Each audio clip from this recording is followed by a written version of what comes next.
राम राम जी। आज जो अपनी स्क्रीन पर आप देख रहे हैं ना, यह किसी एक जगह की बात नहीं है। हमारे देश की हर दूसरी सड़क, हर दूसरे चौराहे और कचरे के ढेर पर रोज की यही नज़ारा है। देखिए कैसे अन्न की देवी साक्षात अन्नपूर्णा माता मतलब रोटियां कैसे मिट्टी में सड़ रही हैं। लोग बड़े आराम से बची हुई रोटियों को थैलियों में भरकर सड़क किनारे फेंक जाते हैं। हमें लगता है कि पैसे हमारे थे तो बर्बादी भी हमारी है, किसी को क्या फ़र्क पड़ता है। लेकिन रुकिए, आज आंखें खोलकर इस वीडियो को पूरा देख लीजिए।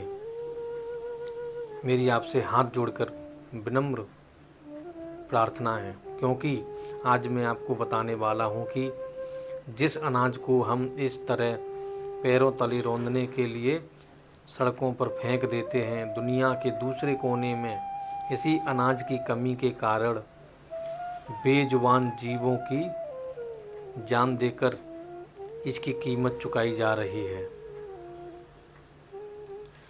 दोस्तों, हमारी सड़कों पर जब ये रोटियां सड़कर बदबू मार रही होती हैं, ठीक उसी वक्त अफ्रीका के दो देशों नामीबिया और जिम्बाब्वे में भूख का ऐसा नंगा नाच चल रहा है जिसे सुनकर आपकी रूह कांप जाएगी।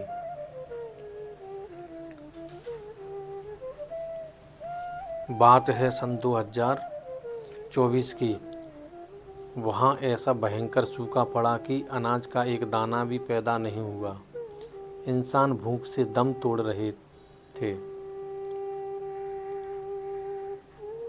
वहाँ भूख से मर रहे इंसानों और तड़पते हुए मासूम बच्चों की जान बचाने के लिए वहाँ की सरकारों को एक बेहद खौफनाक और मजबूरन फैसला लेना पड़ा।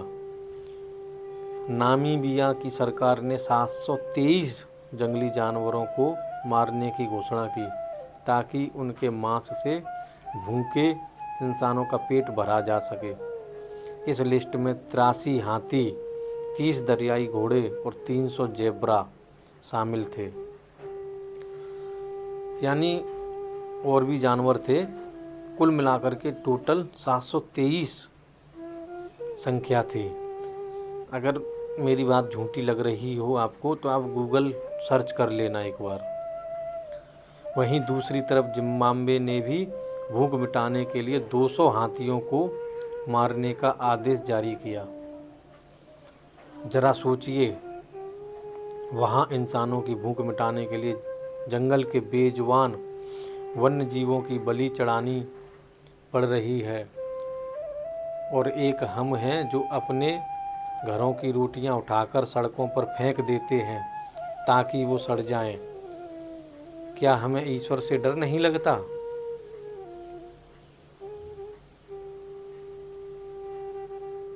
जो रोटी हमारी थाली में सिर्फ 2 मिनट में आ जाती है ना, उसका सफ़र महीनों का होता है।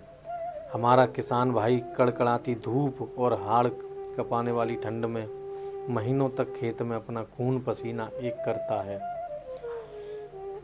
फिर घर में हमारी माँ या पत्नी इस तवे जैसी तपती गर्मी में चूल्हे के सामने खड़े होकर प्यार से उस रोटी को सेकती है।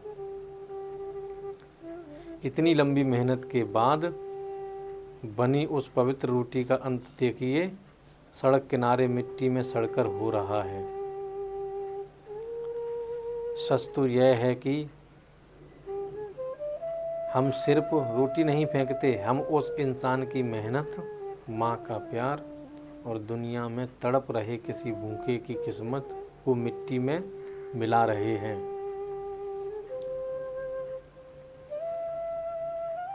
अब कई लोग मुझसे कहते हैं कि हमारे पास रोज़ रोज़ बाहर जाकर गाय या पक्षियों को खाना खिलाना या जो हमारा भोजन बचता है उसको खिलाने का टाइम नहीं होता। शहर की ज़िंदगी भाग दौड़ वाली है तो खाना तो बचेगा ही। उसे सड़क पर नहीं फेंकेंगे तो कहाँ ले जाएं। तो आज मैं आपको अपने घर का एक बहुत ही आसान और चमत्कारी तरीका बताता हूँ, जिससे अन्न का एक दाना भी खराब नहीं होगा और सड़कों पर गंदगी भी नहीं होगी। अगर आपके घर पर रोटियां बच जाती हैं और आपके पास तुरंत खिलाने का समय नहीं है तो उन्हें सड़क पर फेंकने की गलती कभी मत करना। आप उन बची हुई रोटियों को किसी बर्तन या कपड़े पर खुला रखकर पंखे के नीचे या धूप में सुखा लीजिए। जब ये रोटियां पूरी तरह सूख जाती हैं तो इनमें फंगस यानी उल्ली भी नहीं लगती और ये हफ्तों तक ख़राब नहीं होती। इसके बाद जब भी आपको 2 दिन बाद, 4 दिन बाद, 5 दिन बाद जब भी टाइम मिले तब आप इन सूखी रोटियों को ले जाकर किसी गाय को खिला दें या छोटे टुकड़े करके पक्षियों के आगे डाल दें। सूखी रोटियों को गाय और पक्षी बहुत चाव से खाते हैं। यह उनके लिए पापड़ का काम करते हैं, जैसे हम खाने के साथ में पापड़ खाते हैं ना, इस प्रकार। इससे आपकी रोटियां भी खराब होने से बचेंगी और आप एक बहुत बड़ा पाप करने से भी बचोगे, क्योंकि हम अन्न को भगवान मानते हैं, अन्न देवता कहते हैं, और किसी बेजुबान का पेट भी भर जाएगा।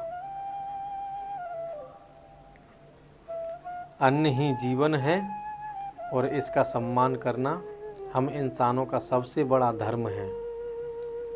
हमारे शास्त्रों में भी कहा गया है, अन्न देव ही ब्रह्म है, इनसे ही सब प्राण, जो फेंके इस अन्न को महापाप की खान। यानी अन्न को सड़क पर फेंकना महापाप है। इसलिए अगली बार रोटी को सड़क पर फेंकने से पहले नामीबिया के हालत और घर में सूखी रोटी रखने के इस आसान तरीके को ज़रूर याद कर लेना। आइए आज मिलकर संकल्प लें कि हम अन्न का एक दाना भी कभी खराब नहीं करेंगे, ना ही उसका